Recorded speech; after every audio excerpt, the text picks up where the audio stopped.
yang berumur 16 hari. Isinya seperti ini.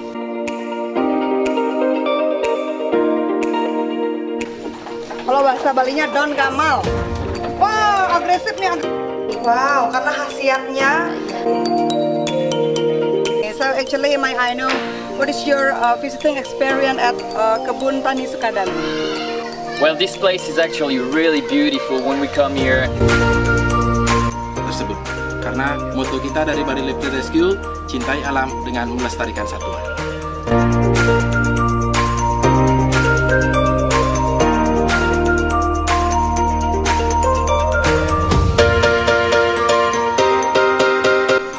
Jadi kalau kita produksi 1000, rata-rata dapat 45.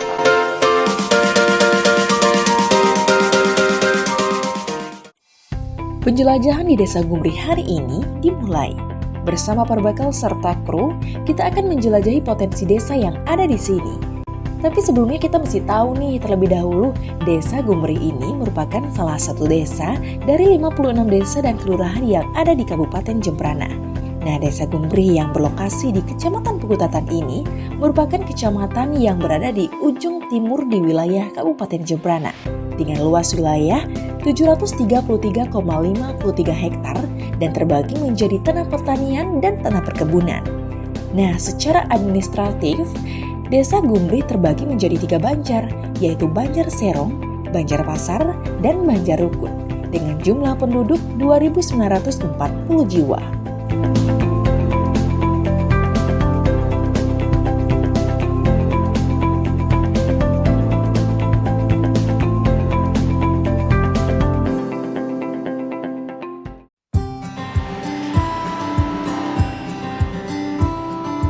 Wah, tampaknya kita sudah sampai tepat berada di depan kantor Perbekal Desa Gumrih, yang mana Desa Gumrih ini adalah bagian atau belahan timur dari Kabupaten Jembrana.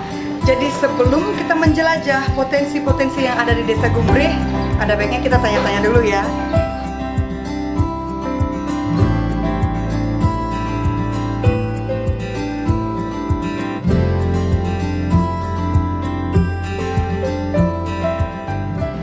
Baik, saya sudah bersama dengan Bapak Perbekal Desa Gumrih, Bapak Ketut Nurjana, Pak ya. Jadi boleh kami tahu, Pak Ketut, bagaimana tentang penggunaan dana APBDes Desa Gumrih selama dana itu turun ke desa? Ya, terima kasih. Pertama ucapan terima kasih. Jadi dana APBDes itu kami merasa bersyukur sekali dari desa karena dana APBDes Indonesia tempat dan produksi itu sudah turun ke desa. Dan kami sudah mendapatkan pelatihan daripada BMD, Kabupaten, Provinsi juga. Jadi penggunaan dana desa itu ada 4 bidang: pemerintahan, pemberdayaan, pembangunan. Nah, jadi kriterianya itu kami sudah lakukan hal itu dari pertama dalam pemerintahan, yaitu sudah jelas untuk gaji pegawai operasional, pegawai staf desa, ke BPD, dan yang lainnya, yaitu itu sudah fokus pada pemerintahan. Dan untuk di pembangunan dan infrastruktur, ya kami di Desa Gumrih ini kami sudah lakukan dengan infrastruktur rapat beton, jalan desa dan desa, dan itu sementara dalam 3 tahun setengah ini kami menjabat jadi Perbekal Desa Gumrih sudah 70%, 70% infrastruktur rapat beton dan gang itu sudah selesai. Dan ini dalam jangka waktu lagi 1 tahun atau 2 tahun ke depan kemungkinan saja sementara nanti bisa selesai 100%. Nah, di bidang pembinaan, yaitu bidang pembinaan kami juga membina di bidang PKK, ya, untuk pelatihan PKK, yaitu tata rias, ya, untuk pembuatan jaja Bali, ya, itu dengan pelatihan untuk kebersihan, ya, bagaimana untuk kita nanti ke depannya biar desa itu tetap bebas dari sampah plastik. Yang kedua itu tentang olahragaan, ya, olahraga di Desa Gumbrih ada banyak olahraga, yaitu satu voli ya, kami sudah mengadakan setiap tahun, setiap ada turnamen di Kabupaten Jemberana, bahkan di Tabanan kami sudah mengikuti turnamen dengan putra Gumbrihnya Mas Tungkaro. Waktu ini sudah dapat juara 2 di turnamen yang diadakan di Desa Gumbrih yang mengundang juga lebih luar di Kabupaten Jemberana. Dan untuk Linmas juga kami dari dana itu kami untuk pembinaannya Linmas, ada pelatihan Linmasnya untuk keamanan Desa Gumbrih. Terus untuk PAUD ya, untuk PAUD di sini ada PAUD dan TK yang dimiliki oleh desa. Jadi operasional dari para guru PAUD dan guru TK-nya itu berasal dari dana desa. Dan itu juga dengan kami juga membina di sini untuk lansia ya, lansia kami adakan kerjasama dengan puskesmas Dua Kebudatan. Jadi setiap hari Selasa dan hari Jumat puskesmas Kebudatan datang ke desa dan juga lansia untuk cek daripada kesehatannya, dan juga sore diadakan senam lansia. Nah, itu kami sudah menjadi dari 1 tahun yang lalu, kami juga sekarang nanti tahun depan kami juga akan mengikut lebih banyak lagi untuk pembinaan daripada lansia. Dan untuk di dalam kategori di dalam pembangunan ya, dalam bidang kebudayaan ya, dan juga mensetarakan dana itu ke lembaga adat ya, untuk penyerpisan dan pembangunan pulau-pulau. Itu juga di sini ada 2 agama, ada agama Katolik, dan tiap tahunnya juga kami adakan untuk pembinaan memberikan dana sosial, yaitu untuk hari raya. Kalau di Hindu kami berikan untuk penyepian, kalau di Katolik itu kami berikan pada waktu menjelang hari raya Natal. Nah, itulah sekedar dari kami tentang penyelarasan daripada dana desa. Dan begitu juga ada penyertaan modal. Jadi penyertaan modal yang kami berikan kepada BUMDes, karena di Desa Gumbrih ini sudah dari tahun 2007 mendirikan BUMDes. Tungkaro BUMDesnya sudah bisa berjalan lancar, dan BUMDesnya sekarang sudah bergerak di bidang pertokoan, simpan pinjam, dan begitu juga dengan penjemputan daripada sampah plastik ke rumah-rumah yang terus diadakan dijual dengan pihak ketiga, yaitu dengan bank sampah, sehingga Desa Gumbrih itu bisa berjalan dengan kondisi yang lebih bersih, bebas daripada sampah plastik, sesuai dengan anjuran dari pemerintah, karena sekarang ini sampah yang menjadi polemik di Kabupaten Jemberana maupun di mana. Ya, sekian mungkin. Nah, jika kita lihat dari luas wilayah Desa Gumbrih ini, tentunya banyak sekali dong ya memiliki potensi desa. Dan yang akan saya datangi kali ini seperti dalam sektor pertanian, peternakan, perikanan, usaha kecil masyarakat, serta sektor pariwisata tentunya.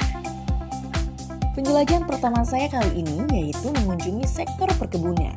Luas perkebunan di Desa Gumbrih yaitu 617,53 hektar, yang mana tanaman perkebunan yang ada di Desa Gumbrih ini bermacam-macam, seperti kopi, coklat, cengkeh, kelapa, dan lainnya. Dan kali ini saya akan mengunjungi perkebunan kakao, yang mana kakao ini merupakan hasil kebun yang menjadi andalan masyarakat Desa Gumbrih. Saya sekarang bersama dengan Bapak Wayan selaku ketua kelompok, Pak ya, selaku ketua kelompok Tani Saribumi, dan bersama Bapak Perbekal Pak Ketut Nurjana. Dan kita perlu tahu juga Pak, di sini luas perkebunannya sekitar berapa hektar? Kelompoknya kan sekitar 35 hektar. 35 hektar luas seluruh perkebunan kakao yang ada di sini ya? Satu kelompok. Oh, seperti itu. Dalam satu kelompok itu anggotanya berapa Pak? 17 orang. 17 orang. Jadi jenis-jenis kakao yang ditanam di sini selain ini apa? Ini Sulawesi 1 tadi Pak ya? Ya, Sulawesi 2 ada. Sulawesi 2. Panter ada. Panter ada. Ikri juga ada. Ikri. Iya. Dan itu nanti akan diolah menjadi coklat. Menjadi coklat ya, menjadi coklat yang akan dikirim diekspor ke luar negeri. Luar biasa sekali ya. Wah, beruntungnya masyarakat di sini memiliki potensi alam yang sangat luar biasa seperti ini dan patut dijaga Pak ya dan dilestarikan tentunya. Pak, jadi ini bedanya kakao lokal dengan klon unggul tuh seperti apa? Nah, kalau lokal kan agak berbuahnya dia agak lambat, jadi giginya mungkin agak sama, tapi dia kalau Sulawesi satu di unggul itu berbuahnya lebih cepat dan produksinya lebih banyak dia gitu. Oh, jadi berbuah lebih cepat dan lebih banyak produksinya. Nah, di samping itu kan ini jenis apa? Pakai sambungan. Oh. Sambung. Dan samping itu kan pemeliharaan lebih gampang. Kalau lokal dia tinggi, perawatannya lebih sulit lagi. Lebih sulit perawatan. Tapi kalau yang unggul model sambungan, pemeliharaan lebih efisien lah. Efisien ya. Cuman kalau dari segi rasa itu sama. Sama. Rasa sama, cuman bedanya dari segi produksi dan pemeliharaan. Pemeliharaannya. Ya, seperti itu. Ibu dulu. Jadi ini yang Sulawesi 1, mungkin kita bisa coba buka Pak ya dan kita lihat bininya seperti apa.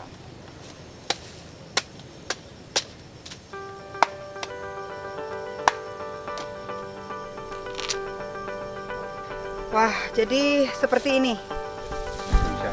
Isinya seperti ini. Wah, Fermentasi. nanti akan difermentasi Pak ya. Pak, jadi selain kakao, di sini itu ditanami apa saja? Kalau di sini kan banyak tupang sari dia. Tupang sari, Kakao, terus ada kelapa, pisang, pisang, dan ada juga apa? Ada tanam pepaya sama ini apa namanya daluman. daluman. Jadi Tapi utamanya itu dah kelapa ya, coklat coklat. sama pisang dan pepaya. Oh ya, pantas saja tadi saya lihat pas mau ke sini tuh ada seperti perkebunan pepaya. Ya, itu bagus banget Pak ya, banyak karena- banget ya. Ya, Itu kita, perawatannya Bapak juga yang merawat kelompok di sini atau bagaimana? kita pribadi. Pribadi, Petani ya. petani yang akan merawat itu ya. Kemudian pemasarannya di mana saja Pak? Pemasarannya ada yang datang dari Denpasar tuh nyari sini. Oh, langsung cari ke sini. Sini ya, Itu jenis pepayanya kalau boleh tahu? Pepaya apa Pak? California. California, berarti rasanya enak banget tuh kalau Iya. California. Sayang belum ada yang matang Pak ya? Nah, belum. Belum ada. Kemarin diambil sama gini ya, yang dari Denpasar. Oh gitu ya. Nah, jadi inilah dia perkebunan pepaya yang tadi Pak Wayan bilang. Sangat banyak sekali buahnya dan sangat kelihatan subur tanah di sini.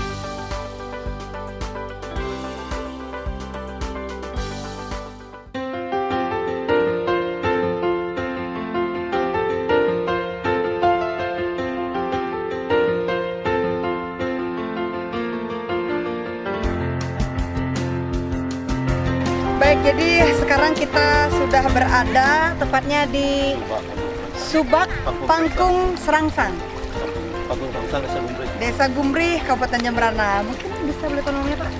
Oke, nama saya Nyoman Karyo, Klian Subak, Jadi Bapak ini namanya Pak Nyoman Karyo selaku Klian Subak Pangkung Serangsang. Pangkung Serangsang. Jadi boleh kita tahu Pak, ini luasnya sekitar berapa hektar? Kurang lebih 37 hektar. Wow, 37 hektar. Jadi yang ditanami di sini hanya padi atau ada tanaman yang lain Bapak? Nah, sementara di sini ada yang berbeda, dua lokasi, cuma 1 hektar untuk semangka. Jadi 1 hektar itu ada untuk semangka juga Pak ya? Ya. Semangka, ada lagi yang lain Pak? Tidak ada. Jadi padi dan semangka di sini Pak ya. Jadi di Desa Gumbrih ini hanya ada 1 subak Pak ya, subak basah. Jadi hanya ada 1 subak basah yang tidak hanya ditanami padi tapi juga ditanami semangka seperti ini. Mungkin kita bisa ikut nanam padi Pak. Saya mau coba nanam padi itu Pak. Ya, silakan. Iya, ikuti perjalanan saya. Saya sekarang sudah bersama bapak-bapak dan ibu-ibu petani yang ada di Desa Gumbrih. Kita lagi ngapain nih Pak, Bu? Mut-mut bulih. Jadi mut-mut bulih itu adalah mencabut bibit padi Pak ya. Saya mau coba nih Pak, boleh nggak sih? Ya. Oh bisa. Ini umurnya sekitar berapa Pak? Berapa hari nih umurnya? 16 hari. 16 hari. Ya, saya mau coba dulu nih. Ya. Bantu bapak sama ibunya mut-mut bulih. Boleh. Ya. Meskipun luas pertanian tak seluas perkebunan yang ada di Desa Gumbrih, namun pertanian di desa ini sangat berperan penting dalam menopang perekonomian keluarga yang ada di desa ini. Ya, salah satunya padi.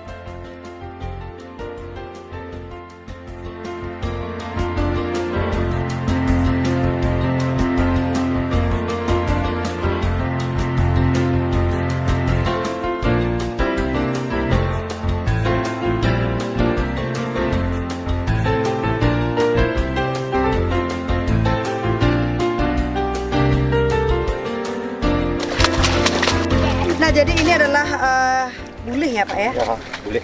Yang berumur 16 hari.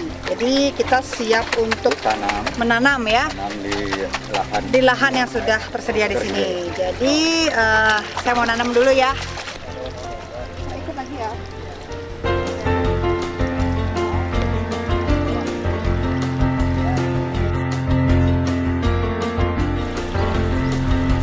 Ini pengalaman pertama nanam padi ya. Ketagihan kayaknya nanam padi ini.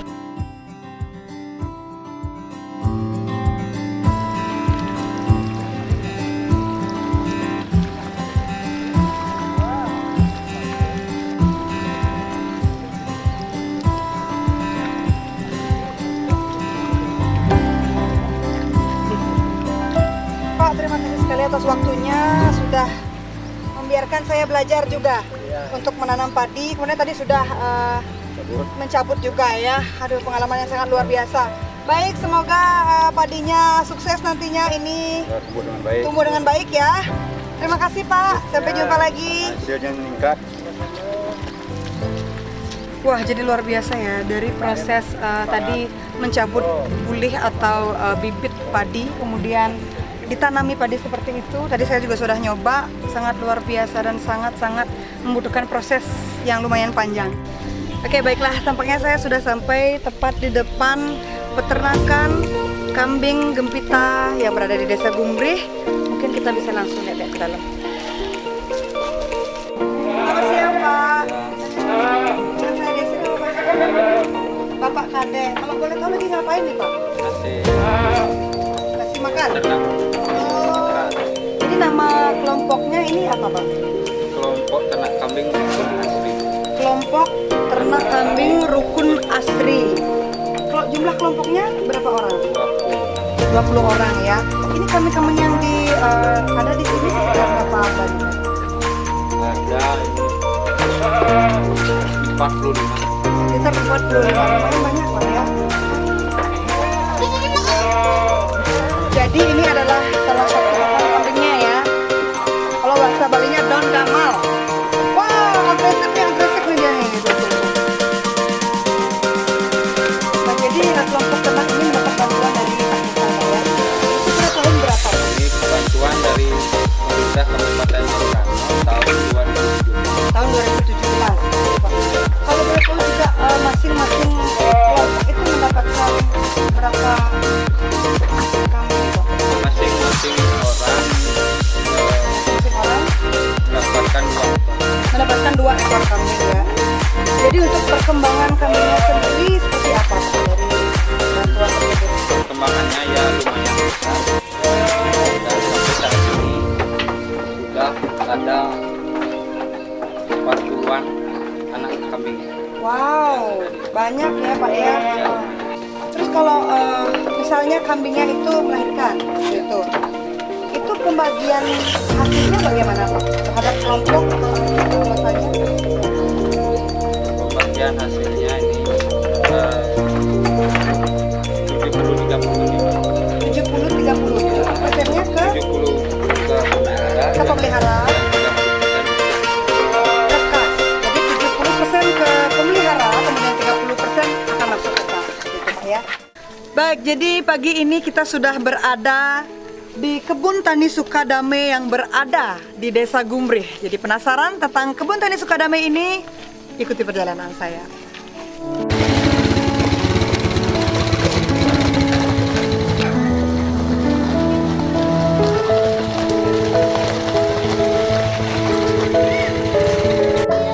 Jadi bisa kita lihat di belakang saya ini Ini salah satu satwa langka yang ada di sini.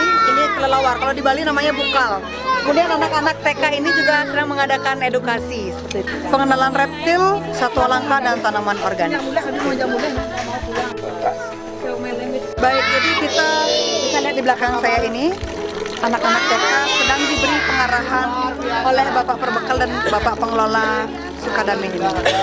Sekarang sudah berada di Yang mana sebentar lagi anak-anak ini akan diajak berkeliling untuk melihat-lihat di sekeliling kita, kemudian melakukan pengenalan terhadap tanaman organik dan juga reptil.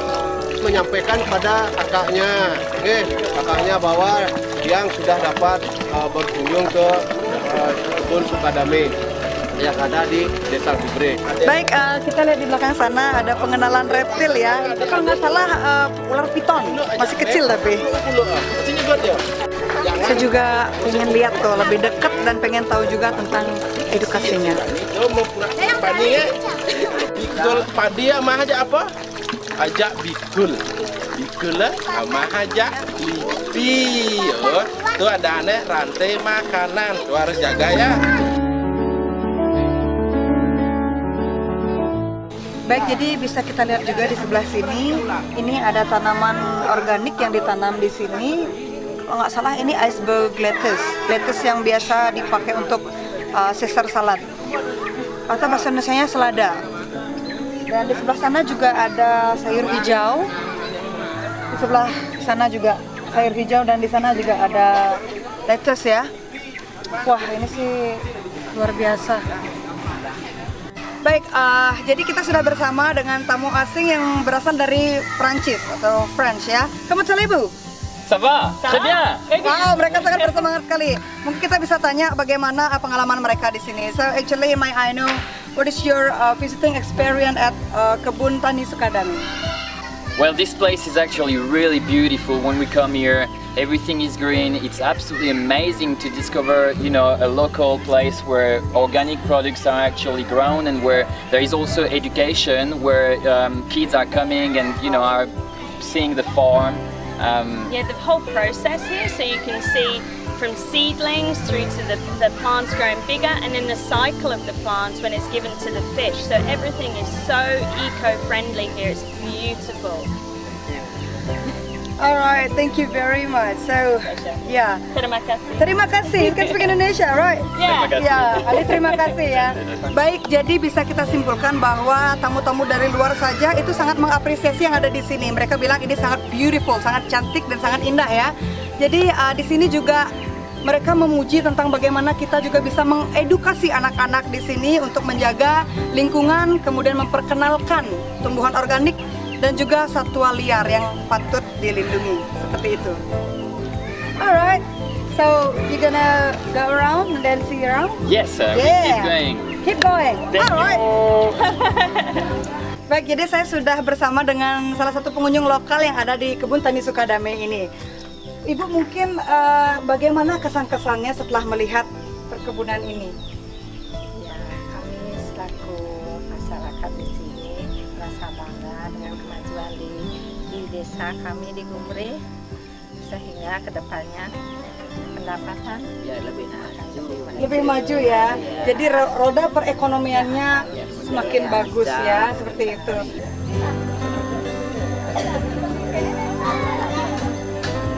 Kita juga disediain ayunan nih. Jadi sambil kita ayunan, kita juga bisa melihat pemandangan yang sangat indah di sini. Berbagai jenis tanaman organik yang ditanam di sini.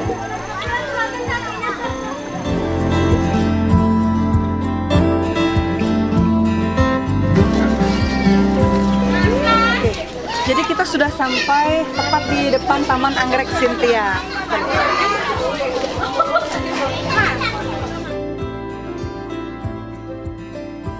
Ada nuansa damai ketika memandangi sepasang kelinci, petakan kolam ikan gurami, serta berbagai jenis bunga anggrek yang menambah keindahan dari kebun tani Sukadame ini.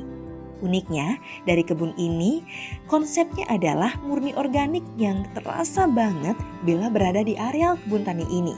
Selain itu, kebun tani Sukadame ini bisa untuk mengedukasi anak-anak untuk menjaga lingkungan serta memperkenalkan tumbuhan organik dan juga menjaga satwa liar yang patut dilindungi.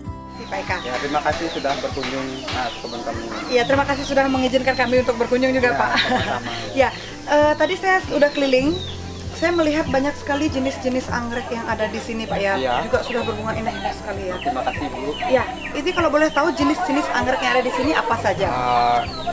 Ini ada beberapa, kita baru mengawali.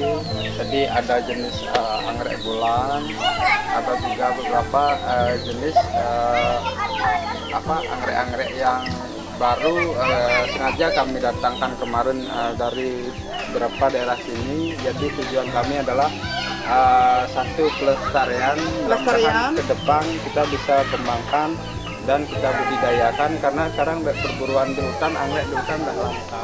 Sudah langka, makanya di sini dibudidaya. Kita buat konsepnya, mau kita belajar, edukasikan anak-anak bagaimana kita bisa melindungi alam. Alam ya. Gak salah jika Desa Gumri ini menjadi salah satu desa wisata yang ada di Kabupaten Jembrana. Karena Pokmas yang ada di Desa Gumri tak henti-hentinya berinovasi untuk mengembangkan wisata kebun Sukadame ini.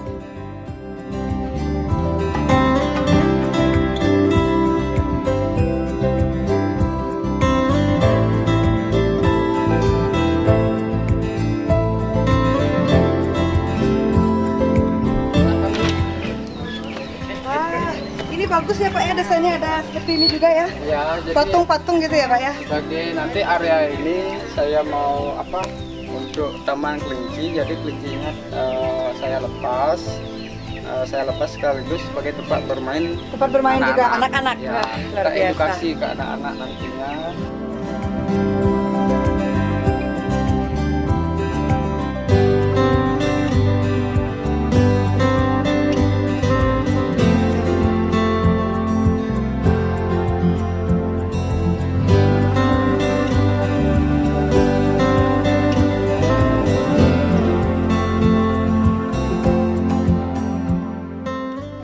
Wah, jadi saya tadi sudah berkeliling, ada banyak sekali yang ada di kebun tani Sukadame ini.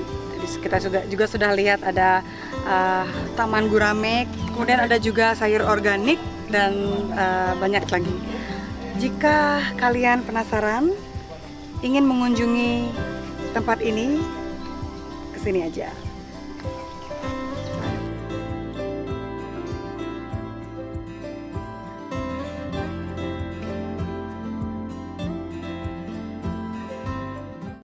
Cho Jansan. Jadi itu adalah nama dari tempat pengolahan biji kakao hingga menjadi coklat nantinya. Jadi Jansan itu diambil dari bahasa Bali yang berarti enak banget. Jadi pasti coklatnya sangat enak ya.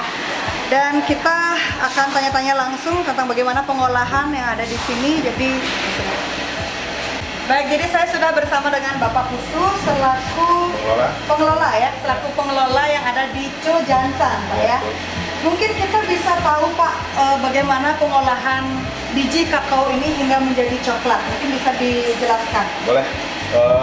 Dari biji fermentasi ini, kita memang kalau biji fermentasi berarti biji yang sudah bagus. Pertama-tama kita harus melalui proses roasting. Proses roasting itu adalah untuk mengurangi kadar asam dan menimbulkan aroma yang bisa timbul dari biji kakao ini, sehingga mendapat kualitas aroma yang bagus. Di proses roasting itu kira-kira 2 jam. 2 jam Pak? Ya, 2 jam sampai bisa kulit ari ini terlepas dengan bijinya. Oh, jadi nanti terlepas sendirinya? Ya, terlepas. Juga harus ada proses pendinginan selama 10 menit. Pendinginan 10 menit. Setelah proses pendinginan itu baru kita ada mesin pengupasnya lagi. Di mesin pengupas itu hasilnya yang disebut dengan nips. Nips? Ya, nips. Nips. Nips itu biji yang sudah dicacah kecil-kecil menyerupai pasir. Setelah diproses menjadi nip, baru kita ke proses stone mill. Stone mill itu adalah proses untuk menghaluskan biji nip itu untuk menjadi liquor. Liker? Ya, Oh. liker atau kakao emas. Setelah di kakao emas itu liker itu, dia juga bisa dibelah menjadi 2 proses lagi. Kalau ingin kita menghasilkan butter, dari liker itu kita peras juga. Diperas, dicari minyaknya. Yang mahal itu sekarang butter atau minyak kakao. Minyak kakaonya yang mahal Ya, sekarang. minyak kakao itu harganya 280.000 per kilogram. Wow. Dari proses butter itu nanti juga bisa menghasilkan bubuk kakao. Dari proses Butter. butter. Ya, setelah dipres, dikeluarin bungkilnya, kita olah lagi tepung menjadi bubuk kakao. Bubuk kakao. Ya, itu proses pertama. Proses kedua dari liker itu kita bisa membuat beberapa varian coklat. Antara lain milk dan dark coklat. Milk dan Dark coklat. dark coklat. Ya, dari proses milk ini, kalau milk coklat ya itu berisi gula sama susu. Kalau dark coklat cuma berisi gula aja. Dark coklat itu bisa divariasikan beberapa variasi juga, dari 50% sampai 100%. Ya, seperti itu. Setelah proses di penghalusan itu, baru kita proses tempering. Tempering. Ya, tempering itu untuk mematangkan adonan coklat kita. Biar mendapat kualitas yang bagus, proses tempering itu 2 hari. Jadi tempering 2 hari ya. Ya, 2 hari cukup lama memang. Cukup lama ya temperingnya. Cukup lama. Setelah 2 hari itu baru kita proses pencetakan. Setelah itu baru pencetakan. Ya, dipencetakan. Setelah masuk pencetakan baru masuk kulkas, didinginkan selama 15 menit, dikeluarkan biji kakao yang diolah menjadi coklat itu sudah bisa kita nikmati. Oh, jadi sudah bisa dikonsumsi langsung ya. Intinya biji kakao diolah dari sekitar 11 hari sudah bisa dimakan. Jadi 11 hari sudah bisa dimakan. Ya, dari proses petik, fermentasi, dan pengolahan di sini. 11 hari. Ya. Lumayan ya, tapi ini hasilnya sudah sangat luar biasa dan saya dengar sudah sampai diekspor Pak ya? Ya, untuk kita di sini liker kita sudah ekspor sebagai dasar coklat untuk factory coklat yang ada di Kanada, ya, Norwegia, dan Hong Kong. Kanada, Norwegia, dan Hong Kong. Ya, dan kalau di lokal di Bali kita sudah ada kerjasama beberapa factory coklat yang ada di Ubud, di Canggu, yang sudah juga membeli produk kita. Berarti yang dijual oleh Bapak itu adalah coklat-coklat yang Setengah jadi. Setengah jadi ya? Ya, setengah jadi bahan dasarnya. Bahan dasarnya Ya. yang diekspor. Ya, yang Kemudian diekspor. yang di factory yang ada itu sudah bisa dikonsumsi langsung. Sudah dikonsumsi langsung. Dan kalau untuk coklat yang batang yang sudah dikonsumsi kita cuma ada di harddisk saja. Di harddisk. Ya, harddisk Sanur dan harddisk Nusa Dua. Itu dark coklat atau yang milk coklat? Milk sama dark coklat. Dua-duanya. Jadi Ya, dark sama dua-duanya milk. sudah masuk ya. Wah, jadi bisa kita lihat kemasannya bagus banget ya. Ini desainnya keren banget, Balinis banget, artistik banget. Jadi ini yang merah adalah milk coklat yang tadi dibilang sama Pak Putu, dan yang ini adalah dark coklat 50%. Penjelajahan di Desa Gumri hari ini dimulai. Bersama Perbakal serta kru, kita akan menjelajahi potensi desa yang ada di sini. Baik, jadi kita sekarang sudah sampai di Bali Reptile Rescue, yang mana di sini banyak sekali ada reptil-reptil yang langka tentunya ya. Kita bisa lihat sekeliling di sini.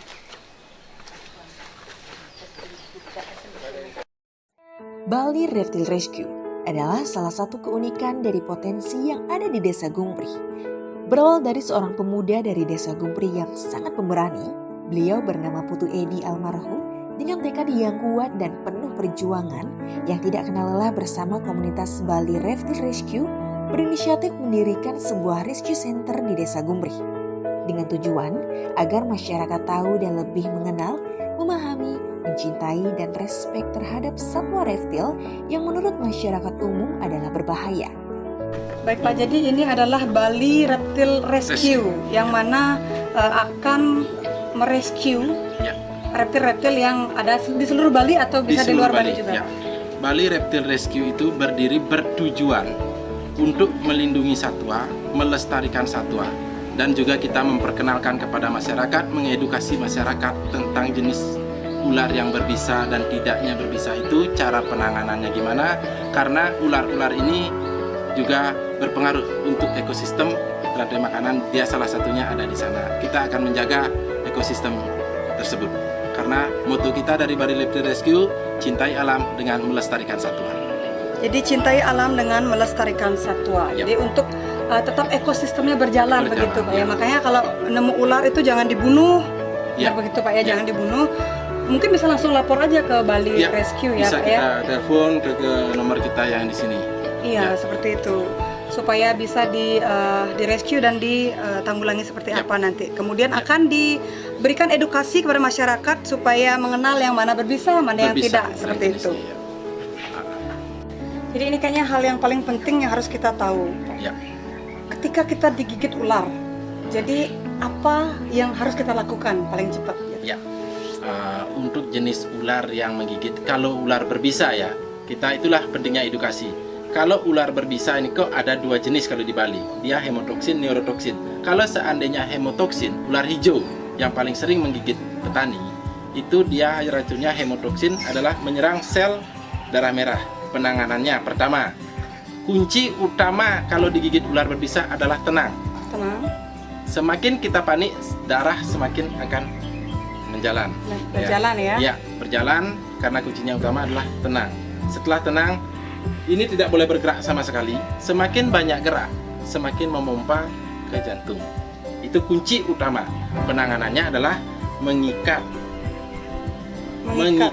di antara yang terkena. Tempat terkena batuk di sini kita ikat 3 jenis, 1, 2, dan 3. Kenapa kita ikat 3? Karena tangan ada 2 tulang. Di sini ada tulang, kita ikat di sini 2 dengan sekencang-kencangnya, karena dia bisa berjalan di sela tulang. Setelah itu ini tulang 1, di sini baru ikat full diikat. Berarti paling kencang di sini. Dan taruh di bawah jantung. Di bawah jantung ya. Jadi seperti ini ya. Dan kalau usahakan pakai kayu, penanganannya sama persis dengan patah tulang ya, pakai kayu kemudian diikat. Ya, tenang. Ini utama. Kalau jenis king cobra, dia neurotoksin, dia menyerang saraf dan jantung. Ikatannya tidak boleh kencang. Itu bedanya. Jadi berbeda penanganan hemotoksin dan neurotoksin. Kalau jenis king cobra kita bandit. Istilah bandit perban. Kalau kita ke hutan nggak mungkin bawa perban, kita pakai baju kain, kita pakai, kita ikat kencang tapi agak longgar. Nanti agak longgar, kita kencang, ada selah masuk, karena racun neurotoksin itu membekukan. Kalau seandainya kita ikat kencang, dia akan memecahkan sel darah tersebut, makanya parah. Dan satu ingat pesan jangan sekali-sekali mengisap. Karena kebanyakan orang kalau digigit disap. Kalau kita normal, kalau kita keadaan sariawan, gigi berlubang, kita isap, akan cepat ke saraf. Karena bisa itu bekerja lewat darah. Kalau kena darah, dia baru bereaksi. Kalau diginiin nggak berbisa, nggak ada reaksi. Jadi bisanya kalau nggak ada. Kecuali kita luka, kita giniin sama artinya kita kepatuk. Jadi pengertiannya seperti itu. Oke, jadi kalau kalian penasaran, pengen lihat beberapa ular yang ada di sini, kemudian ada juga beberapa hewan Pak yang langka di sini, bisa langsung ke sini aja. Dan jika kalian penghobi satwa liar dan penasaran dengan Bali Reptile Rescue ini, kalian bisa datang langsung ke Desa Gumbri. Kalian gak akan rugi, karena di Bali Reptile Rescue ini, kalian bisa melihat berbagai macam satwa liar yang mungkin saja belum pernah kalian lihat. Dan yang paling penting, kalian akan mendapatkan pengalaman dalam mengenal lebih jauh tentang reptil yang selama ini kalian anggap berbahaya. Nah, jadi sekarang kita sudah sampai di pengolahan VCO, yaitu Virgin Coconut Oil, ya Ibu ya. Yang mana ini terletak di Desa Gumbri, dan VCO ini juga sudah dikirim ke banyak tempat Ibu ya. Ini adalah bahan utamanya, yaitu kelapa yang sudah ini Bu ya, sudah tua, seperti itu. Yang sudah tumbuh. Nah, jadi banyak sekali jenis-jenis kelapa yang digunakan. Mungkin bisa jelaskan kepada kita. Ini kelapa mulung. Yang ini kelapa mulung, seperti ini ya. Bukannya merah. Jadi yang tumbuh itu berwarna merah, seperti ini. Ya. Kemudian ada lagi. Terus ini kelapa sudomale. Wah, ini kelapa sudomale. Jadi VCO itu atau virgin coconut oil itu semacam minyak untuk apa fungsinya Ibu? Kegunaannya? Kalau untuk luar segala macam penyakit yang di luar bisa diolesi, misalnya kena knalpot, kena miso, kena minyak goreng, kena api, kena itu segala macam lah. Gatal-gatal. Oh itu bisa juga untuk gatal? Bisa. Ternyata banyak sekali kegunaannya ya. Jadi selain untuk mengobati seperti luka bakar juga bisa untuk gatal-gatal seperti itu. Semua ya. Kemudian untuk dikonsumsi bisa? Yang paling utama dikonsumsi. Oh memang dikonsumsi. Yang paling utama diminum. Itu dicampur dengan apa misalnya? Atau langsung bisa minum? Bisa atau minum gimana? aja, nggak usah dicampur apa-apa. Kalau misalnya kepingin kalau mulai belajar minum nggak bisa minum, ya pakai air aja. Seperti itu ya. Jadi Kalau sangat-sangat misalnya menyehatkan. pakai kelungah itu juga alangkah baiknya. Ini coba kita lihat lebih dekat, ada tulisannya bojog gitu ya. Ya. Jadi kenapa ditulisin seperti ini? Fungsinya agar kita bisa membedakan yang mana kelapa yang tadi disebutkan ya Ibu ya. Seperti itu. Juga ada juga orang-orang yang minta untuk karya itu. Oh gitu. Kalau ndak dikasih nama nanti kalau ada orang kesini nyari pakai Banten Bingung. kan bingung jadinya. Iya. Gitu. Jadi seperti itu. Ya. Iya. Oke, jadi ini adalah salah satu jenis kelapa yang digunakan untuk pembuatan VCO atau virgin coconut oil ya, yang mana ini bernama kelapa bojog. Bojog, berarti kalau di Indonesia kan jadi kerah. Ya, kerah. Iya. Oke, baik. Jadi inilah hasil akhir dari begitu banyaknya proses ya Ibu ya hingga menjadi VCO atau virgin coconut oil seperti itu ya. Jadi ini ada yang kemasannya kecil, kemudian ada yang besar. VCO ini juga akan dibeli oleh tamu-tamu dari luar. Iya, sering bahkan sekali. sering ya. Sering sekali. Wow, karena khasiatnya dan juga ada kemasan kecil, kemasan besar memudahkan untuk tamu itu membawa ya, membawa. Kadang-kadang VCO tamunya bisa setiap hari, bisa 2 hari sekali. Luar Kadang biasa. ada yang tamunya nyari banyak bisa sampai 20-30 botol yang besar. Nggak Wow. mau dia yang kecil. Seperti itu, luar biasa Ibu ya. Jadi kalau mau cobain VCO ini yang kaya akan manfaat, bisa langsung ke sini. Jadi saya disiapin ini sama ibunya, katanya boleh nyoba ya. Dan disiapin air juga, karena saya baru pertama kali nyobain. Setiap orang datang ke sini saya kasih coba ya, karena saya punya mak juga nih.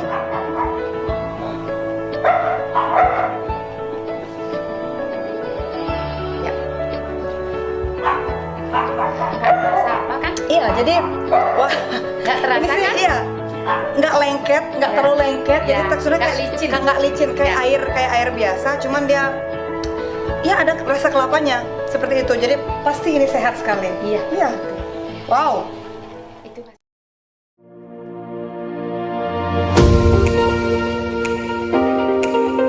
Wah, tampaknya kita sudah sampai di objek wisata Tirta Lestari dan ATV. Saya udah nggak sabar nih buat nyoba. Nah, jadi sebelum kita menuju objek wisata Pangkalan Jukung, kita pakai ini nih, unik banget ya. Kita jalan ya.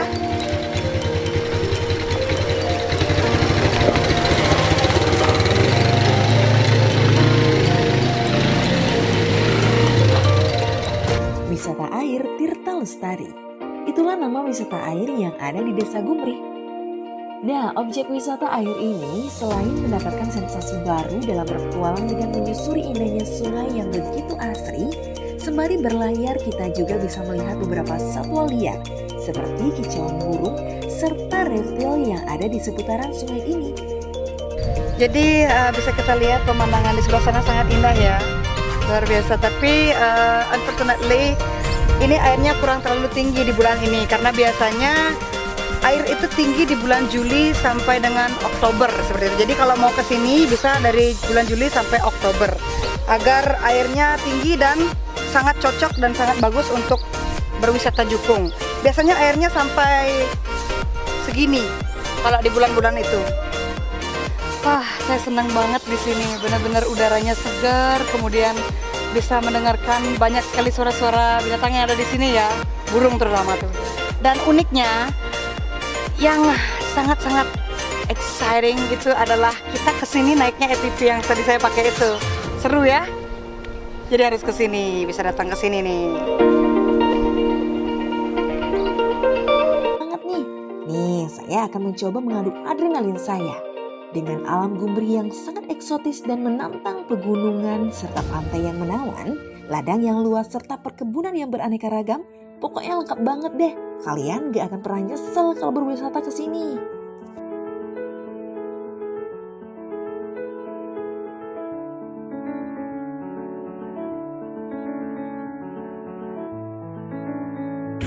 Wah, jadi inilah dia ATV trekking yang ada di Desa Gumbri. Selain kita bisa memacu adrenalin dengan medan yang sangat luar biasa di sini ya, kita juga bisa tuh melihat pemandangan yang sangat luar biasa, sangat indah ya. Banyak juga pohon kakao di sini, pohon pisang, pohon kelapa, bikin sejuk mata ya. Terus suara-suara burung juga bikin rasa capeknya tuh nggak kerasa gitu loh. Mau lanjutin dulu ya, Pak, tunggu Pak.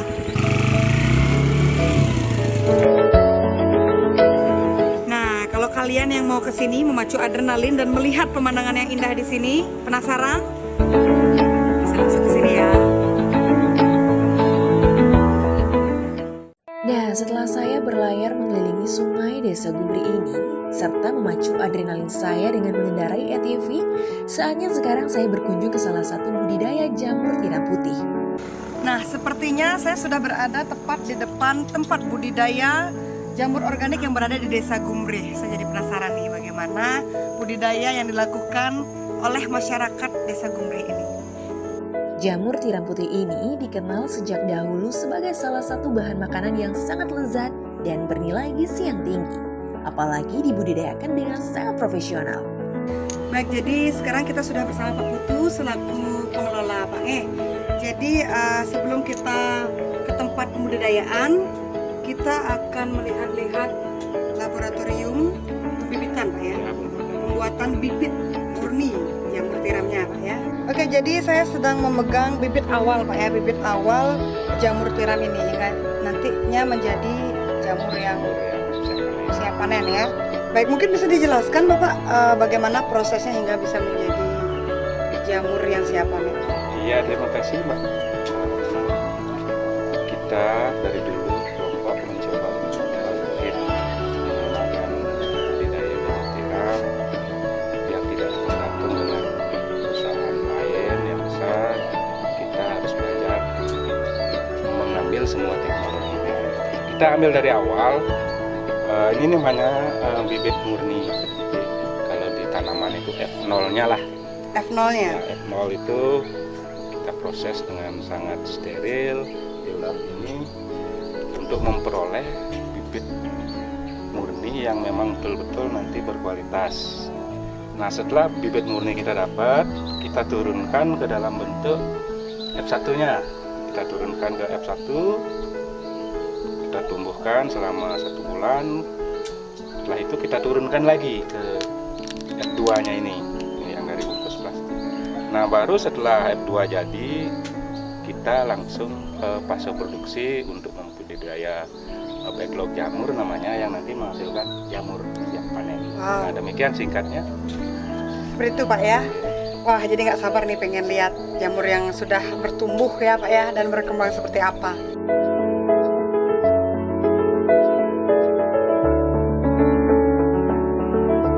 Nah, jadi yang ini apa Pak?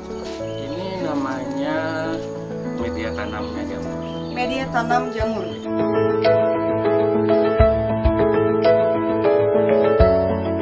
Baiklah, jadi kita sudah sampai di tempat akhir budidaya jamur. Jadi akan hasil akhirnya seperti ini. Ya, bisa lihat jamurnya seperti ini. Dan ini sudah siap panen. Pak, kalau misalnya jamur tiram ini dari awal pembibitan sampai bisa dipanen itu membutuhkan waktu berapa lama? Nah, untuk jamur tiram seperti pada umumnya jamur kayu yang kita kembangkan di Bali, nah ini mempunyai rentang produksi sampai 4-5 bulan. Jadi dari penanaman bibit itu perlu waktu inkubasi namanya, penumbuhan akar selama 1,5 bulan. Jadi setelah umur 1,5 bulan mulai ada berproduksi sampai kemudian umurnya 5 bulan. Jadi satu backlog ini bisa panen sampai 6-7 kali. Ini nanti sore bisa panen, lebih besar ya. Itu itu rata-rata satu kali panen 100 gram. Sekali panen 100 gram. Jadi seminggu lagi tumbuh lagi dia. Terus itu sampai nutrisinya habis selama 4 bulan. Selama 4 bulan. Jadi ya. rata-rata dapatnya 4 on satu backlog ini. Satu backlog ini 4 on. Selama umur hidupnya 4 bulan itu. Oh, jadi kalau kita produksi 1000, rata-rata dapat 4 kuintal, 400 kilogram. Jadi sekitar 4 kuintal ya. Luar biasa sekali. Alam Gumri sangat mendukung pertumbuhan jamur tersebut, sehingga menghasilkan cita rasa yang berbeda. Dan budidaya jamur tiram putih yang ada di Desa Gumri ini langsung pembibitan loh. Nah, jika kalian penasaran dan ingin menambah pengalaman Anda tentang bagaimana cara budidaya jamur tiram putih, serta ingin menikmati keunikan dari rasa jamur tiram putih ini, kalian bisa datang langsung ke Desa Gumri. Jadi bisa kita simpulkan bahwa keuntungan dalam berbudidaya jamur ini adalah masa pemanenannya itu setiap hari, jadi bergulir seperti itu. Dan pemasaran untuk jamur tiram ini yang ada di Desa Gumri ini sudah sampai Kute. Jadi nggak cuma di daerah sini aja, tapi juga sudah sampai keluar daerah. Luar biasa. Hari sudah mulai siang, matahari tepat berada di atas kepala. Dan perut terasa sudah mulai sangat lapar. Artinya waktunya makan. Nah, kali ini saya akan berkunjung ke salah satu wisata kuliner yang ada di Desa Gumri ini. Dan sekaligus mengakhiri penjelajahan saya. Oke, tampaknya kita sudah sampai di jalan menuju wisata kuliner yang ada di Desa Gumri yang bernama Minagiri. Kita bisa langsung ke sana.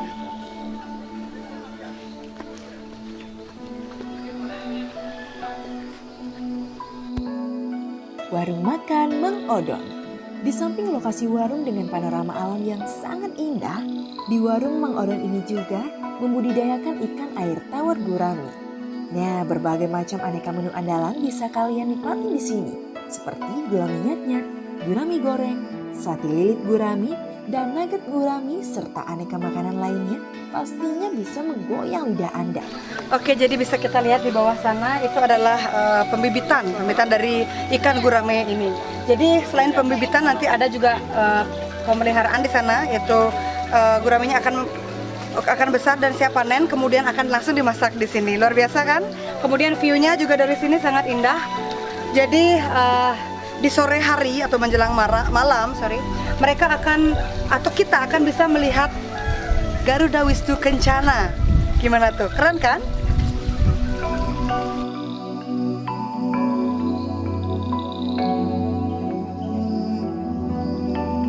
Di tempat ini juga banyak sekali dikunjungi oleh wisatawan asing. Contohnya di belakang saya ini ada yang dari, saya sempat tanya, ada yang dari Australia, kemudian ada yang dari Russian juga.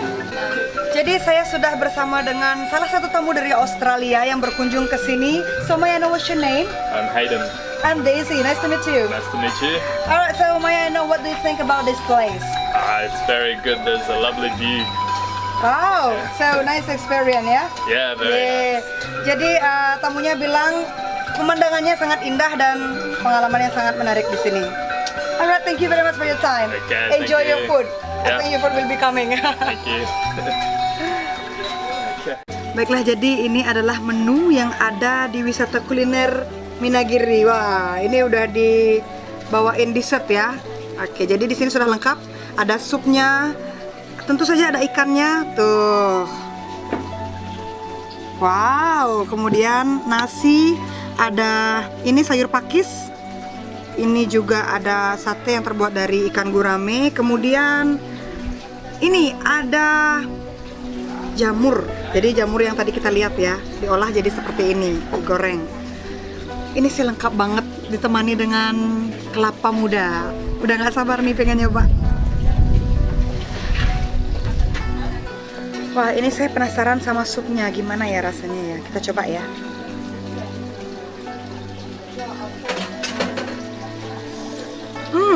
Jadi ini pastinya enak banget. Kemudian rasa bumbunya, bumbu balinya itu benar-benar yummy.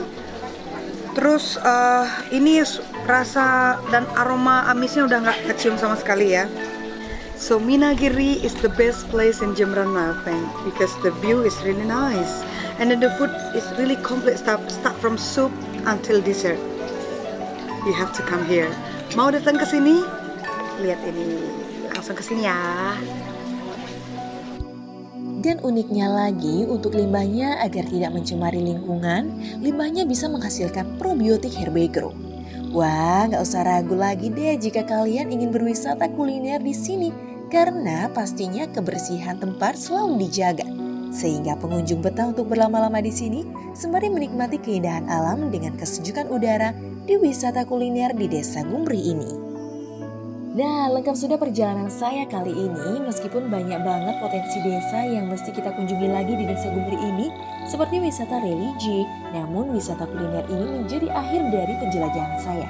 Ikuti penjelajahan saya selanjutnya.